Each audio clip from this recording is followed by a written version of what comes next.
Hello guys, welcome back to my channel. आज से हम एचआरएम यानी कि मानव संसाधन प्रबंधन की सीरीज़ स्टार्ट करने वाले हैं। ये इस सीरीज़ का पार्ट 1 है और ये सीरीज़ हमारी हिंदी एंड इंग्लिश दोनों लैंग्वेज में होगी। तो अब सबसे पहले जान लेते हैं हम ह्यूमन रिसोर्स मैनेजमेंट या मानव संसाधन प्रबंध क्या है।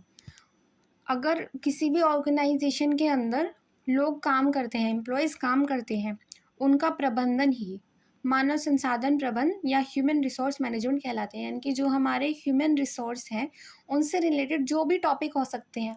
अब जैसे हमारे एम्प्लॉय हैं, उनका प्रमोशन होना है या उनको रिटायर करना है या उनको ट्रेनिंग देनी है, जो भी हमारे उनसे रिलेटेड पॉइंट्स हो सकते हैं, जो भी क्रियाएँ हो सकती हैं, उनको हम मैनेज कर रहे हैं, प्रबंध कर रहे हैं उनका, वही हमारा मानव संसाधन प्रबंध या ह्यूमन रिसोर्स मैनेजमेंट कहलाता है। Human Resource Management (HRM) is the process of managing all issues related to people in an organization. It includes recruitment, hiring, training, development, performance management, employee relations, and implementing policies. The goal of HRM is to help employee achieve the organization's goals and create a positive work culture. यानी कि एक संगठन में लोगों से संबंधित सभी मुद्दों का प्रबंधन करने की एक प्रक्रिया है एचआरएम।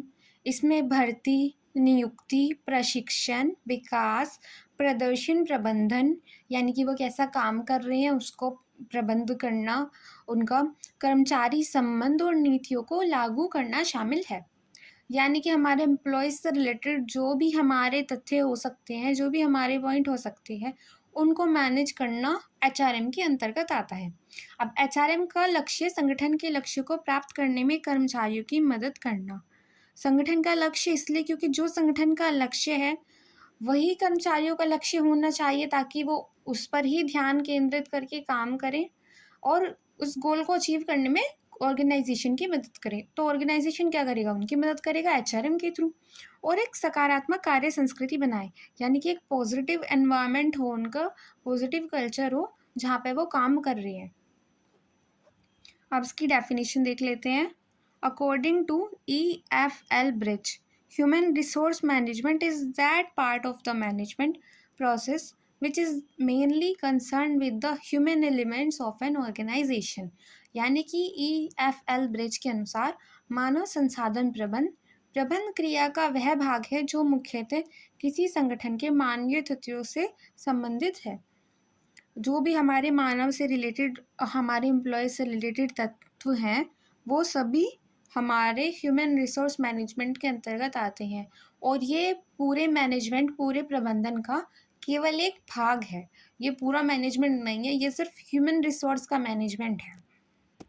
अब आती है हमारी मानव संसाधन प्रबंधन की विशेषताएं यानी कि कैरेक्टरिस्टिक्स ऑफ एचआरएम। नंबर 1 है हमारा गोल ओरिएंटेड, लक्ष्य उन्मुख। क्योंकि अगर हम अपनी कोई भी प्रबंध कर रहे हैं, उसके लिए हमारा एक विशेष लक्ष्य होता है। अब ये यहाँ पे हमारा लक्ष्य हम डिसाइड करेंगे, उसी आधार पर हम अपनी एचआरएम की रणनीति बनाएंगे, तो ये लक्ष्य उन्मुख होता है। उसके बाद कंटिन्यूअस प्रोसेस, सतत प्रक्रिया यानी कि लगातार चलने वाली क्रिया होती है। ऐसे नहीं होगा भाई आपने एक बार अपने एम्प्लॉय हायर कर लिए, उनको ट्रेनिंग दे दी और उसके बाद कुछ नहीं करना। क्योंकि क्या होगा, जो हमारे एम्प्लॉय अब काम कर रहे हैं उनका प्रमोशन होगा, वो नई पोस्ट पे जाएंगे, उनकी जगह हम नए एम्प्लॉयज़ को हायर करेंगे या फिर कोई नई टेक्नोलॉजी आ रही है तो उनको दोबारा ट्रेन किया जाएगा उस टेक्नोलॉजी की अकॉर्डिंग। तो हमें उनका मैनेज करते रहना होगा, उनको किसी को हम ट्रेनिंग दे रहे हैं, किसी को हायर कर रहे हैं, किसी का रिक्रूटमेंट कर रहे हैं, तो ये कंटिन्यूस प्रोसेस है। यानी कि जब तक ऑर्गेनाइजेशन चलेगी एचआरएम का काम भी चलता रहेगा। प्यूपिल सेंट्रिक, मानव केंद्रित, क्योंकि एचआरएम में हमें मानवों का ही संसाधन, मानव संसाधन का ही प्रबंध करना है, तो मानव केंद्रित। डेवलपमेंट फोकस, विकास पर केंद्रित, क्योंकि हम इसमें क्या करते हैं, मानवों का विकास करते हैं, उनको ट्रेनिंग देते हैं, उनको सिखाते हैं कैसे ऑर्गेनाइजेशन के अंतर्गत काम करना है, क्या चीज़ बनानी है, उसके लिए उनको सब सिखाया जाता है, उनको ट्रेन किया जाता है। तो यहाँ पे हम विकास कर रहे हैं। अब उनका विकास होगा तो उससे क्या होगा, हमारे सोशल विकास भी होगा, हमारा सोशल डेवलपमेंट भी होगा, क्योंकि हम क्या कर रहे हैं, स्किल सिखा रहे हैं लोगों को। अब इंटीग्रेटिव फंक्शन समेकन कार्य, क्योंकि हम इसी के अंतर्गत मानव से रिलेटेड सभी तत्वों का प्रबंध करते हैं, यानी कि मानव से रिलेटेड, मानव संसाधन एम्प्लॉय से रिलेटेड जो भी तत्व हैं वो यहाँ पर हमारे एकीकृत होते हैं। तो क्या हो गया ये समेकन, यानी कि एकीकृत कार्य। अब डायनामिक इन नेचर, यानी कि परिवर्तनशील प्रकृति। अब हम ऐसे नहीं कर सकते, पहले हमने क्या करते थे, अपने एम्प्लॉयज़ को हायर करते थे, उनको स्टार्टिंग में हमने ट्रेनिंग दे दी और फिर उनको काम पर लगा दिया। पर अब नई टेक्नोलॉजी आ गई तो क्या करेंगे, उनको दोबारा ट्रेन करना पड़ेगा, उनको नई चीज़ सिखानी पड़ेगी। तो जैसे जैसे विकास होता जाएगा इसमें हमें चेंजेस हमारी प्रबंधन के तरीके में करने होंगे। अब स्ट्रेटेजिक इन अप्रोच, रणनीतिक दृष्टिकोण। अब हमें अपनी रणनीति भी बनानी पड़ेगी, व्यूहरचना भी बनानी पड़ेगी, अपना दृष्टिकोण देखना पड़ेगा हमें कि हमारे चारों तरफ का एनवायरनमेंट कैसा है, हमारा स्वॉट एनालाइज कैसा है, उस आधार पर हम अपनी रणनीति बनाएंगे। और डिसीजन मेकिंग रोल, निर्णय लेने की भूमिका, क्योंकि हमें इसमें निर्णय भी लेना होगा, कोई भी कार्य कैसे करना होगा, हमें अपनी पूरी प्रक्रिया डिसाइड करनी होगी। तो इसमें निर्णय हमें लेना होता है, यानी कि निर्णय का कार्य है, यहाँ पर हमें डिसाइड करना होगा कि क्या चीज़ कैसे होगी। हमारे पास भाई बहुत सारे ऑप्शन है, हम क्या कर सकते हैं, हमें अपने नए एम्प्लॉय चाहिए हमारी कंपनी को और एम्प्लॉइज़ की ज़रूरत है, हमें हायर पोस्ट पे नए एम्प्लॉय चाहिए, तो हम क्या कर सकते हैं, बाहर से हम नए लोगों का सिलेक्शन कर सकते हैं, या फिर जो ऑलरेडी कंपनी के अंतर्गत काम कर रहे हैं हम उनका प्रमोशन कर सकते हैं। तो हमें डिसाइड करना होगा, एक ऑप्शन चूज़ करना होगा। तो यहाँ पे क्या करेंगे, हम डिसीजन मेकिंग करेंगे। तो ये सब हमारे एचआरएम की विशेषताएं हैं। अब इसके बाद आता है हमारा मानव संसाधन प्रबंध का क्षेत्र, यानी कि स्कोप ऑफ एचआरएम। अब इसमें सबसे पहले आता है श्रमिकों को भर्ती करना, रिक्रूटमेंट ऑफ लेबर्स। अब सब हमें अगर ऑर्गेनाइजेशन अपनी चलानी है तो हमें एम्प्लॉय भी चाहिएंगे, हमें अब लेबर भी चाहिएगी। तो हम क्या करेंगे, सबसे पहले हम उनको भर्ती करेंगे। यहाँ पे आप लेबर की जगह एम्प्लॉय भी लिख सकते हैं। ये प्रोडक्शन के अकॉर्डिंग बनाया गया है, यानी कि हम अपनी कंपनी में प्रोडक्शन कर रहे हैं उस आधार पर यहाँ पे श्रमिक लिखा गया है। अब हम उनका क्या करेंगे, उनको ट्रेन करेंगे। अब पहले हम हायर करेंगे, फिर ट्रेन करेंगे, फिर उनसे श्रम संबंध, यानी कि उनके साथ रिलेशंस बनाएंगे, उनको बताएंगे कि भाई ये आपके हायर हैं, ये आपके अंडर काम करेंगे। तो वो सब आता है हमारे संबंध, रिलेशन के अंतर्गत। फिर अपने कर्मचारियों को पारिश्रमिक देंगे हम उन्हें। अब उनको उनसे हम काम कराएंगे तो उनको सैलरी भी देंगे, वेजेस भी देंगे। ये भी इसके अंतर्गत आता है कि उनको कितनी वेजेस दी जाए, किस तरह उनका सिलेक्शन किया जाए, किस तरह उनको ट्रेनिंग की जाए, फिर उनसे उनके हायर अंडर किस तरह निर्धारित किए जाए और क्या पारिश्रमिक निर्धारित किया जाए। अब इसके बाद कर्मचारियों के लिए कल्याण कार्य, वेलफेयर वर्क फॉर एम्प्लॉय, यानी कि ऐसे नहीं हो कि हम उनसे काम करा रहे हैं पर क्या हो रहा है, ओवर वर्क करा रहे हैं, उनकी हेल्थ खराब हो रही है या उनको प्रॉपर रेस्ट नहीं मिल पा रहा। तो हमें उनका कल्याण से संबंधित, यानी कि उनको कोई प्रॉब्लम ना हो काम करते हुए, उसका भी ध्यान रखना पड़ेगा। फिर हम जॉब एनालाइज करेंगे। जॉब एनालाइज के बारे में मैं आपको पार्ट 2 में एक्सप्लेन करूँगी। अब जनसंपर्क, पब्लिक रिलेशन, अब इसके बारे में मैंने ऑलरेडी वीडियो डाली हुई है अपनी एडवर्टाइजमेंट सीरीज़ में, लिंक डिस्क्रिप्शन में है। ओवरऑल जनसंपर्क का मतलब है हमारा जनता के साथ कैसा संपर्क है, हमारा पीआर मैनेज करना।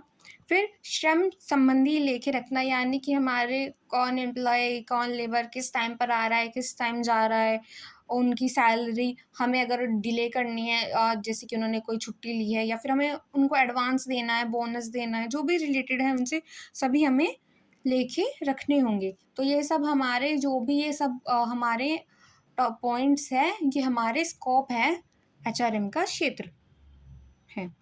अब हमारे एचआरएम के कार्य, यानी कि फंक्शंस ऑफ एचआरएम। अब इसमें हमारे 2 मेन कार्य होते हैं। एक होता है हमारा मैनेजरियल फंक्शन, यानी कि प्रबंधकीय कार्य, और दूसरा आता है हमारा क्रियात्मक कार्य, यानी कि ऑपरेटिव। अब हमारे मैनेजरियल और ऑपरेटिव हमारे 2 कार्य हो गए हैं।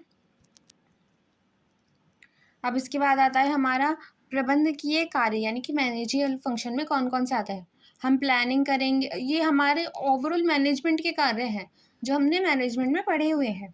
नियोजन करना, प्लानिंग करना, यानी कि क्या करेंगे हम, सबसे पहले नियोजन कार्य किया जाता है, प्लानिंग की जाती है, उसके बाद क्या करेंगे, हम संगठन बनाएँगे, एम्प्लॉइज़ को निर्धारित करेंगे कि कौन हायर वाला है, कौन लोअर वाला है, कौन रैंक किसकी क्या है। फिर उनको डायरेक्शन करेंगे, निर्देशन करेंगे कि किस तरह उन्हें क्या कार्य करना है, क्या उनके पास राइट्स हैं, क्या उनकी ड्यूटी है।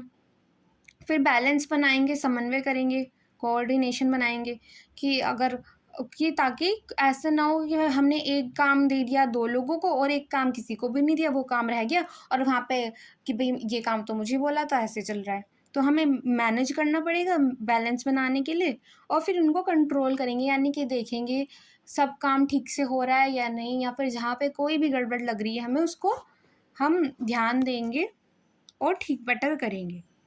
अब इसके बाद आते हैं इसके ऑपरेटिव फंक्शंस, यानी कि क्रियात्मक कार्य। सबसे पहले हमें क्या चाहिए, कर्मचारियों की प्राप्ति, क्योंकि अगर कर्मचारी ही नहीं होंगे तो हमारा कोई भी कार्य कैसे होगा। तो हम प्रोक्यूरमेंट करेंगे कर्मचारियों की, प्रोक्यूरमेंट ऑफ एम्प्लॉय। फिर हम उनको डेवलप करेंगे, विकास कार्य करेंगे हम।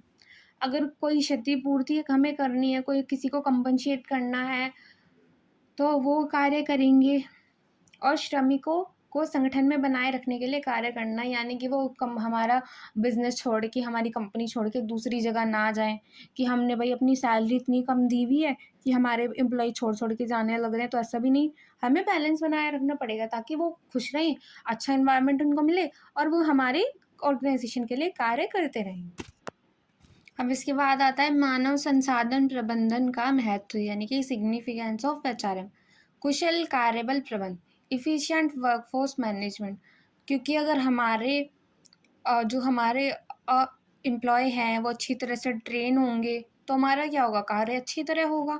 हमने उनको अच्छी से सिलेक्ट किया है, अच्छी तरह ट्रेन किया है, हमारे पास बहुत अच्छे एम्प्लॉय हैं जिनको हर चीज़ हमने सिखाई है, तो उससे क्या होगा, हमारा कार्य अच्छा होगा। अब प्रतिभा की भर्ती और बनाए रखना, यानी कि टैलेंट को हमें क्या करना है, एक्विजिशन करना है और रिटेंशन करना है।